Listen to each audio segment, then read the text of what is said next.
By some estimates, more than 1 million people may have lost money with FTX. But despite a smorgasbord of interviews, many also still don't believe Sam Bankman-Fried is being honest about what happened.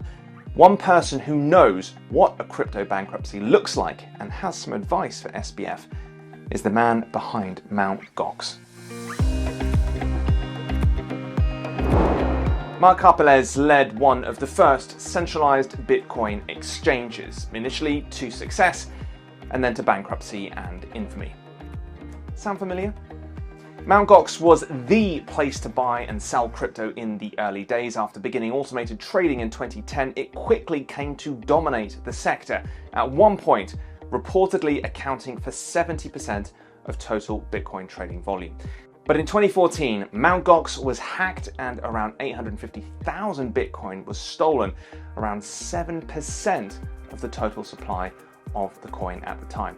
The exchange subsequently filed for bankruptcy, but it was accused by thousands of investors and others of fraud and theft.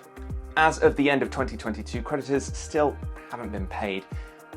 The parallels, though, with FTX are clear, and Karpelès says so too is SBF's agenda. The way SBF, Sam Bankman-Fried, is acting right now makes me feel that he's more trying to hide something than being genuinely open to everyone. It shows in the way he responds to some questions more than others. Overall, what he's doing has a very negative impact on him, I believe. SBF has been giving interviews to everyone. Every corner of the internet has been reporting his version of what happened at FTX. Most of it amounts to basically what he told the New York Times in November when he said he hadn't committed fraud, but he had maybe made some mistakes. Some have suggested that larger publications haven't been hard enough on Sam and the rest of FTX's leadership. Karpelès, too, says it is very different to his treatment in 2014. When Mt. Gox went into bankruptcy, there was not a single media to say anything good about me, and I did receive a fair amount of death threats and so on that I do believe that SBF is also getting.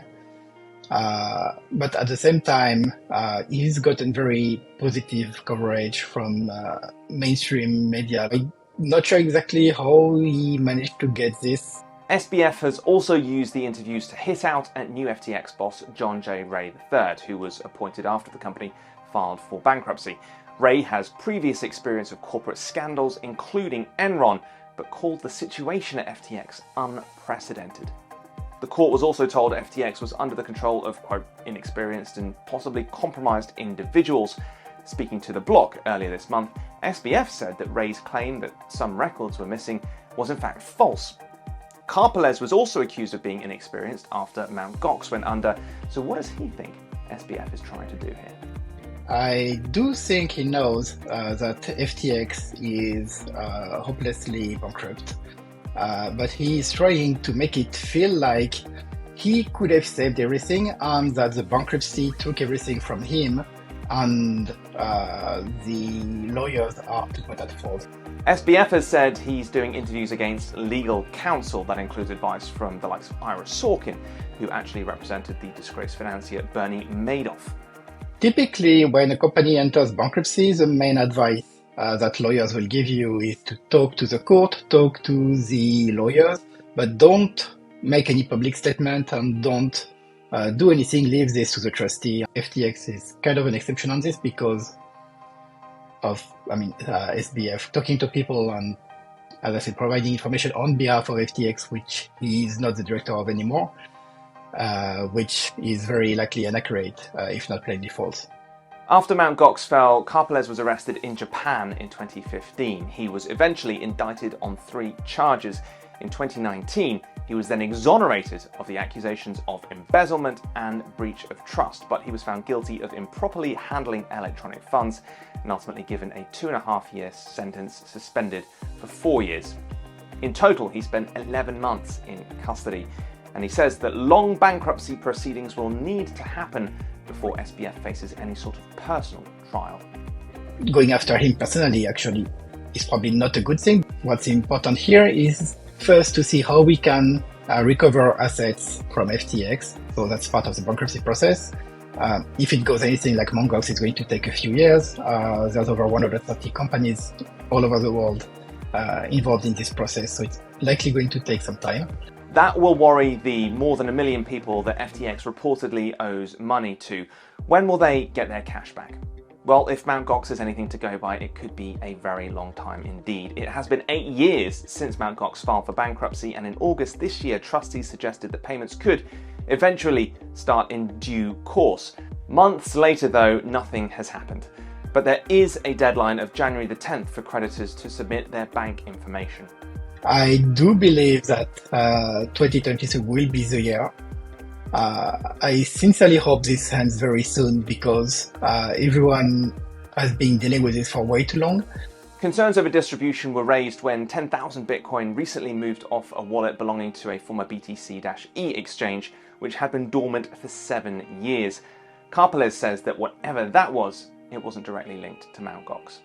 The trustee still has all the Bitcoins securely stored in cold storage, and distribution itself has not started yet. Karpeles also says, however, that there may be more reason for crypto to worry.